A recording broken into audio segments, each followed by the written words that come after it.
Saudara hadirin yang saya hormati, padahal sate dengan singkong itu kan bedanya cuma di tenggorokan.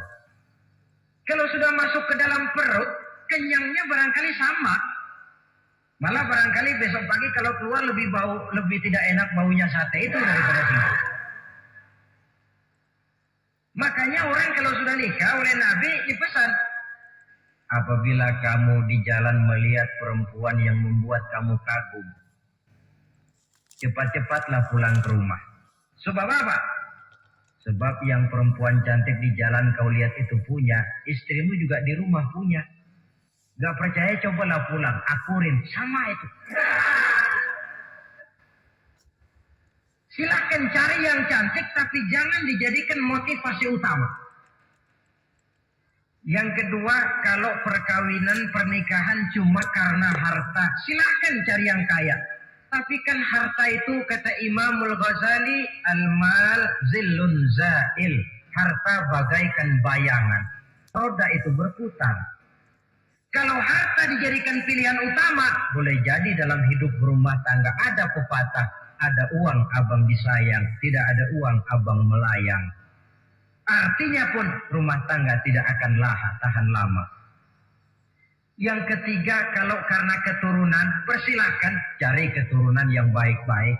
Namun toh pada akhirnya orang diajarkan bahwa kita ini mau besar atau tidak, bukan dengan jalan menyempeng kepada kebesaran orang lain, tetapi ditentukan oleh kepribadian kita sendiri. Sekarang kalau karena agama, Nabi berikan penekanan fasfar bizatid din taribat yadak. Pilih orang yang taat beragama, niscaya hidupmu akan beruntung. Apa rahasianya?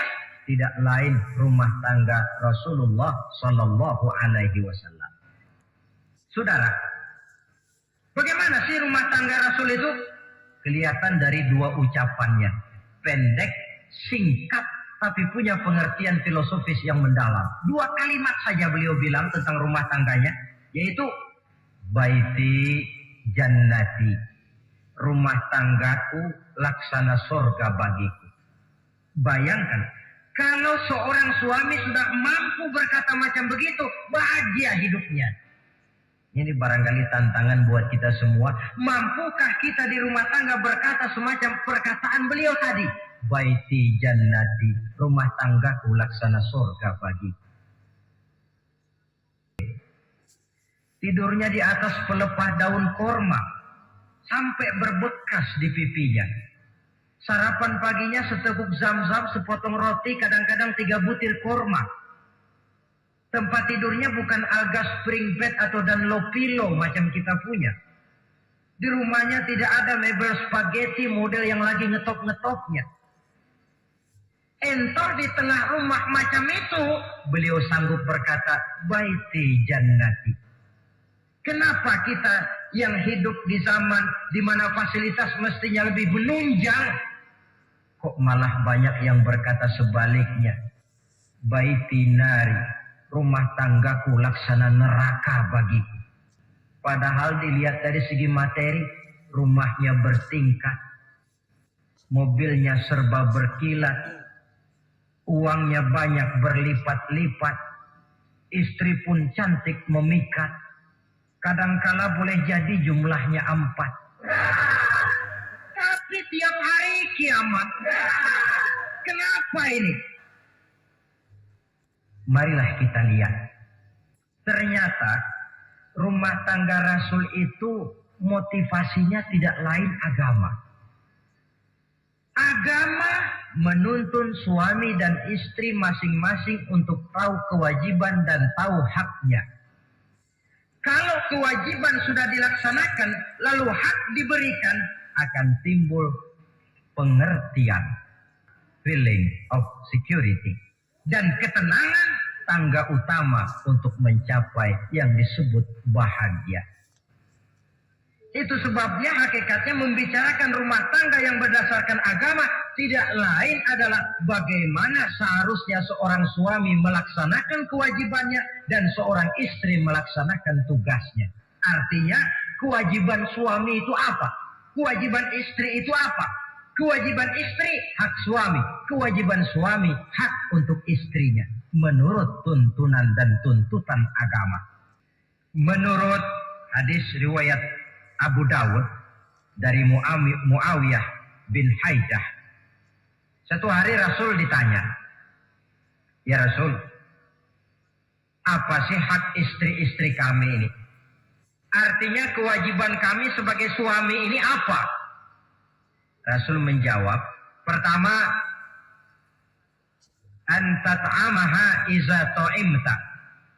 Kau beri istrimu makan sebagaimana engkau makan. Kewajiban seorang suami yang pertama. Kewajiban yang menyangkut masalah pangan. Dan di sini rumah tangga berfungsi sebagai pengatur ekonomi. Seorang suami yang adil, makanan yang dia makan sama dengan makanan yang dimakan oleh istrinya. Adalah zalim seorang suami.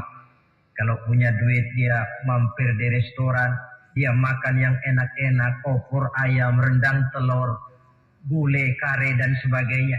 Istrinya di rumah cuma toge sama kangkung tiap hari. Istri berhak nuntut karena itu hak dia.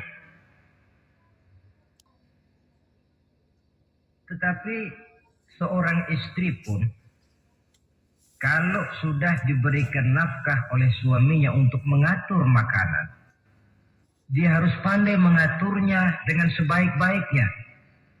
Menu yang teratur, gizi yang lengkap, dan saya kira yang namanya 4 sehat 5 sempurna itu kan tidak berarti bahwa hidup ini harus serba mewah, tidak.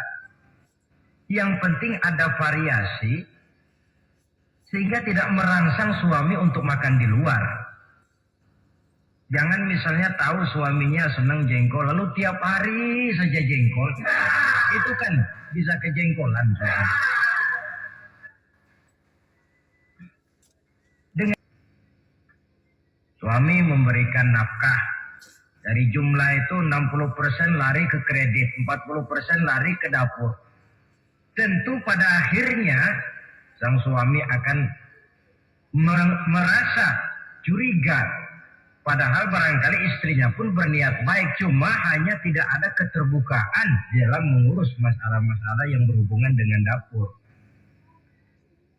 Inilah kewajiban yang pertama dari seorang suami, kewajiban yang menyangkut masalah pangan. Lalu yang kedua, wa taksuwaha izaktasaita. Engkau beri istrimu pakaian sebagaimana engkau berpakaian. Suami yang adil, pakaian yang dia pakai sama harganya dengan yang dibelikan untuk istrinya. Kecuali tentu kalau istrinya zalim seorang suami, jikalau untuk dia misalnya dia beli pakaian yang mahal-mahal, jasnya dia pakai Switzerland wool, sarungnya Samarinda. Kalau dia pakai sepatu, belilah sepatunya. Sementara istrinya cuma pakai kain belacu saja. Kenapa mesti begitu? Sebab, saudara hadirin, istri kita sebenarnya adalah bagian daripada hidup kita. Baik dia dilihat orang, baik juga kita disebut orang. Jelek dia dipandang orang, tentu jelek juga nama kita disebut orang. Apalagi hidup bermasyarakat, kadang-kadang mulut usil itu kan sudah banyak macam ragamnya. Itu siapa sih perempuan yang jalan? Kenapa? Itu pakaian yang tidak dipakai sih tidak mahal, cuma pakaiannya serasi, pantas, enak dilihat. Oh, terang saja dia kan istrinya si Miun. Nah, Miun yang sedang tidur barangkali tidak tahu apa-apa mendapat sebutan baik. Cobalah kalau istri kita semaunya saja, orang akan bilang, ah itu perempuan, kenapa? Saya gerah melihatnya. Mau ke pasar cuma pakai kutang saja. Tentu suami pun akan mendapat sebutan yang tidak baik.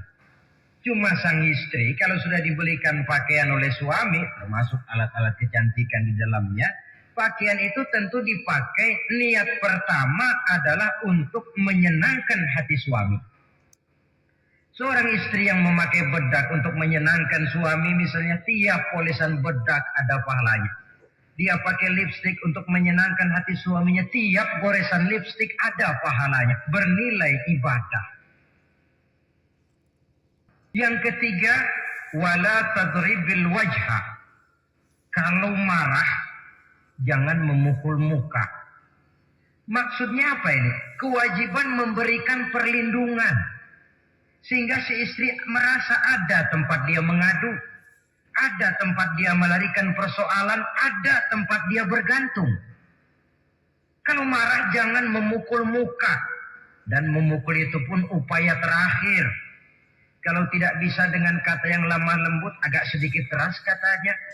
Kalau dengan kata yang keras tidak juga bisa pisah tempat tidur. Kalau memang tidak bisa juga dengan pukulan yang tujuannya bukan untuk menyakiti, tetapi untuk mendidik. Allah tadribal wajha. Kalau marah jangan memukul muka. Dan memukul pun bukan jalan pertama, tapi upaya terakhir dengan tujuan bukan untuk menyakiti, tapi untuk mendidik sang istri.